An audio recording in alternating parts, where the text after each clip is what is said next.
Assalamualaikum warahmatullahi wabarakatuh. Halo Sobat Perpustakaan, kita berjumpa lagi dalam podcast Bu Dosen. Podcast buku ajar dosen-dosen dari Universitas Muhammadiyah Sidoarjo. Bersama saya Nur Hayati, pustakawan dari Universitas Muhammadiyah Sidoarjo. Di sini kita akan membicarakan mengenai buku bagus ya yang dibawakan oleh Bu Vika. Terima kasih. Oke, Bu Vika. Di sini kemudian buku yang akan kita bicarakan mengenai buku ajar micro teaching. Oke, Pertanyaan pertama saya adalah apa sih latar belakang dari Anda membuat buku ini? Apa tujuannya? terima kasih Bu Nur.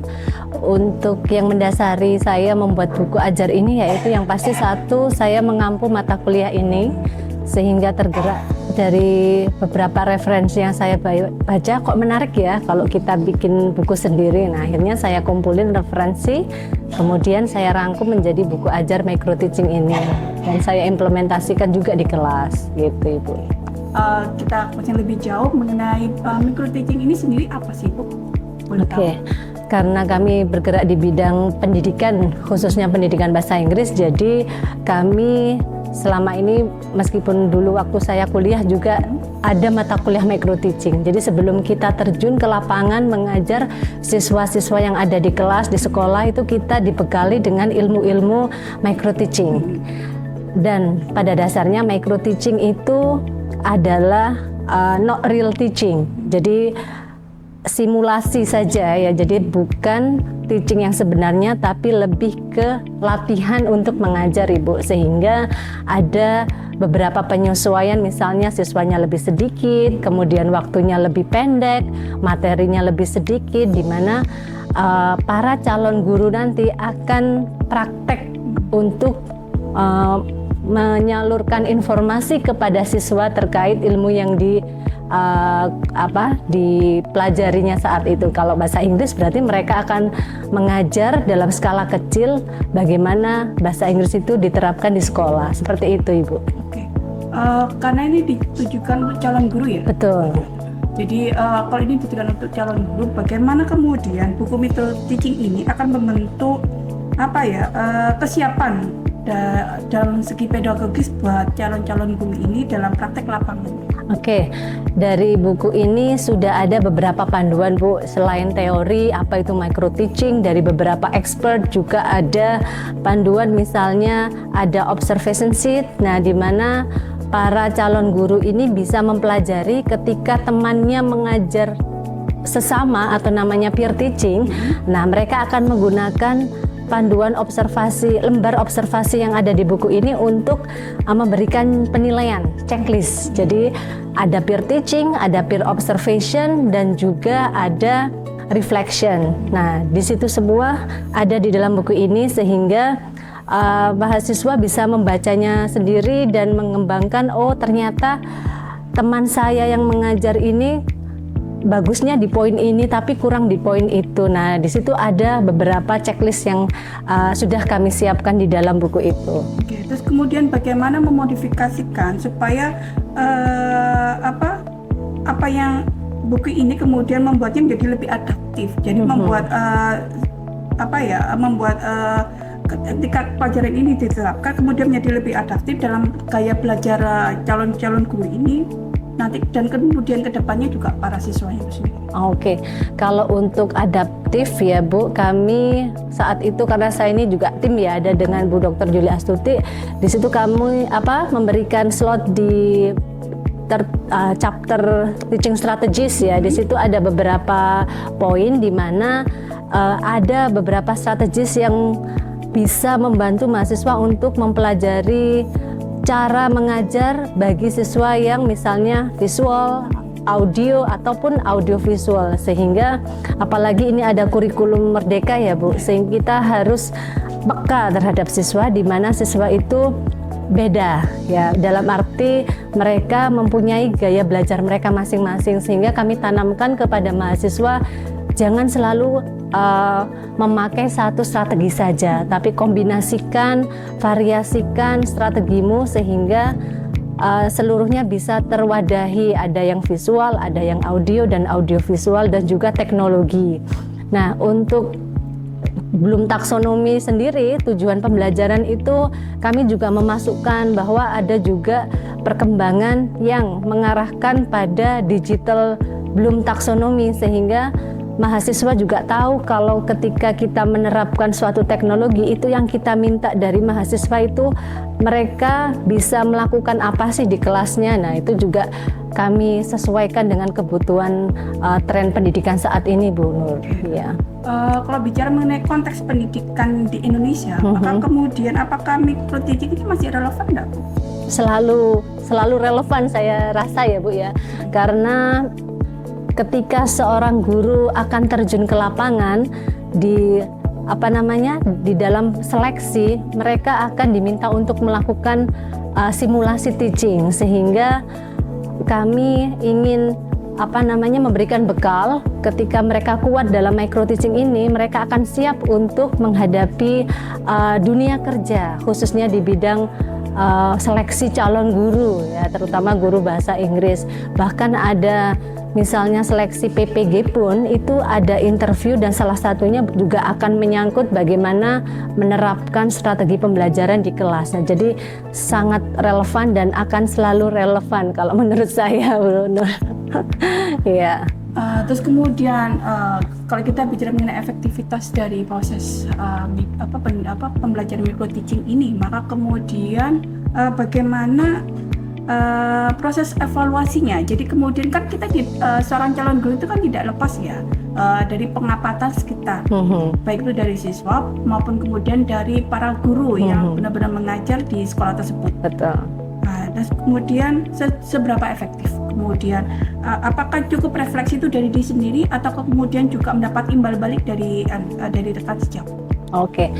Jadi kalau di implementasi buku ajar ini di kelas saya itu teman-teman melakukan siklus micro teaching yang dimulai dari planning, mereka membuat rencana pembelajaran yang namanya modul ajar ya, kemudian mengimplementasikan dalam peer teaching, kemudian mendapatkan feedback. Nah, refleksi di sini tidak hanya dari siswa sendiri saat melakukan peer teaching, tapi dia juga mendapatkan dari temannya, Bu Nur. Karena temannya ketika si mahasiswa ini mengajar akan memberikan penilaian dalam bentuk observation tadi. Nah, sehingga mahasiswa yang melakukan peer teaching akan mendapat banyak masukan untuk improvementnya dia, tidak hanya dari sisi dari dia sendiri, yaitu berupa reflective practice yang dia lakukan ketika selesai mengajar teman di kelasnya, tapi juga dia akan mendapatkan feedback dari para observer yang saat itu ditugaskan. Jadi seperti itu. Ada kalanya juga karena di kelas saya itu saya selalu meminta mereka dalam peer teaching itu ada 3 peran, yaitu menjadi guru, menjadi murid, dan menjadi observer. Maka dari ketiga peran itu dia akan menempatkan diri bagaimana dia harus menjadi seorang observer, menjadi seorang guru, dan juga bagaimana dia memposisikan sebagai seorang murid yang nantinya juga akan menyeleksi teacher mana ya yang inspiring buat mereka. Jadi seperti itu. Jadi harus ada refleksi dari beberapa pihak, tidak hanya dari dirinya sendiri. Berbicara mengenai lesson planning, karena kemudian dalam proses micro teaching kan kita tidak lepas dari proses pembuatan planning ya. Betul. Maka kemudian bagaimana cara menyusun untuk planning ini tadi, kemudian memenuhi standar dari kurikulum yang sudah ditetapkan oleh pemerintah. Oke, untuk lesson planning sendiri kami menyesuaikan dengan kurikulum yang berlaku. Saat itu kurikulum yang dilaksanakan kurikulum Merdeka ya Bu ya, dan di situ mahasiswa sudah mempunyai bekal contoh modul ajar yang didapatkan dari kelas sebelumnya, yaitu kelas kurikulum dan material development. Nah, dari situ mereka bisa meneruskan apa yang mereka dapat di kelas sebelumnya atau membuat baru. Saya juga di situ akan memberikan beberapa contoh lain versi RPP atau modul ajar yang berkembang saat ini. Nah, mereka akan menyeleksi sesuai dengan kemampuan mereka, kira-kira bisa menggunakan yang mana, kira-kira bisa mengajar materi apa, sehingga nanti inline dengan tujuan pembelajaran yang ada di kurikulum sekarang. Memang kebanyakan itu masih belum bisa membedakan antara kurikulum 2013, kurikulum Merdeka. Nah, alhamdulillah sekarang karena sudah hampir merata di sekolah-sekolah dan mereka juga sudah praktek PLP 1 observasi. Nah, sekarang lebih paham apa itu kurikulum Merdeka dan lancar dalam mengembangkan lesson plan atau modul ajar bagi siswa seperti itu. Terus kemudian bagaimana cara membangun bagaimana kemudian dari lesson plan yang kita gunakan ini akan membangun critical thinking maupun kreativitas dari siswa yang diajar kemudian? Oke, kalau di konteks kelas micro teaching, ketika mereka menyusun lesson plan atau modul ajar itu saya kasih self evaluation. Mereka akan menilai RPP atau modul ajar yang mereka buat itu sudah sesuai apa belum dengan komponen yang ada di kurikulum. Nah, itu saya minta mereka untuk checklist dan mengidentifikasi apa sih yang kurang. Nah, mereka harus menuliskan di situ sehingga apa yang kurang itu mereka diminta untuk melengkapi ya. Jadi dari proses itu dia akan dapat feedback dan oh iya ya saya kurang, oh iya ya teman saya seperti ini ya. Jadi seperti itu Bu Nur ya. Apa tantangan terbesar dalam proses pembelajaran khususnya untuk micro teaching? Tantangannya yaitu lebih kepada mengecek modul ajar yang banyak ya, karena dalam satu kelas kami ada banyak mahasiswa, kelas besar 40. Di situ kami harus konsultasi dan memastikan kalau mahasiswa itu mendapat feedback yang fair, yang sama ya. Jangan sampai misalnya satu lesson plan itu bagus tapi yang lainnya ternyata kok tidak sesuai standar. Nah, itu kami perlu waktu yang lumayan banyak untuk membaca satu persatu, tapi alhamdulillah bisa teratasi karena biasanya saya bagi dua, misalnya oke, minggu ini untuk yang mahasiswa ini sampai ini, yang lain sisanya, seperti itu Bu Nur. Bagaimana kemudian penggunaan teknologi dalam proses micro teaching ini dan juga sejauh mana proses teknologi ini digunakan? Oke, untuk teknologi saya rasa satu kelas itu sudah pada lihai semua Bu ya, dengan yang namanya digital content, digital media. Nah, selama ini yang saya tahu mereka selalu memasukkan unsur teknologinya, paling tidak ada berupa video. Nah, video itu kan audio visual media yang bisa dipakai. Yang kedua, game. Game itu bisa dari Quizizz, Kahoot, Edpuzzle dan sebagainya. Mereka sudah pada canggih. Jadi di situ tentunya saya guide. Oke, apakah kalian sudah memenuhi Islamic value misalnya? Ada tidak di kontenmu? Nah, mereka akan checklist. Kalau ada, kalau tidak mereka akan mencari apakah sudah ada authentic material misalnya berupa entah itu video, entah itu potongan movie atau yang lainnya. Mereka akan checklist. Apakah sudah menerapkan teknologi, itu juga mereka akan checklist. Sehingga dalam sisi teknologi itu memang sangat variatif dan kita bisa mengimbangi itu dengan juga saling upgrade teknologi apa sih dalam pembelajaran bahasa Inggris yang sedang banyak dipakai. Jadi seperti itu. Untuk masa sekarang itu kan kita juga tidak lepas dari AI ya, artificial intelligence. Yang termasuk juga salah satu teknologi apa yang digunakan pada saat ini. Sejauh mana kemudian ini diterapkan? Kemudian apa juga membawa perubahan dalam proses pembelajaran itu? Oke, untuk AI menarik sekali Bu Nur ya. Sekarang di mana-mana sudah canggih pakai AI jadi 1 menit. Nah, itu juga berpengaruh dalam pembelajaran micro teaching, di mana yang dulu itu saya ingat bikin lesson plan itu butuh beberapa minggu, sekarang 1 minggu sudah cukup. Nah, dari sisi mana kita bisa memonitor siswa itu kalau dia paham dengan apa yang dibuat, itu memang dari sisi konsultasi. Dengan adanya konsultasi, saya biasanya meminta mereka maju ke depan 2-3 anak untuk kita berinteraksi. Ketika dia tidak bisa menjelaskan apa yang dia buat, nah, itu berarti dia memang harus mempelajari sampai dia menjelaskan maksudnya begini loh. Nah, seperti itu. Jadi AI oke, tapi monitor dari dosen harus tetap dilaksanakan dengan cara pemberian feedback atau semacam konsultasi, seperti itu.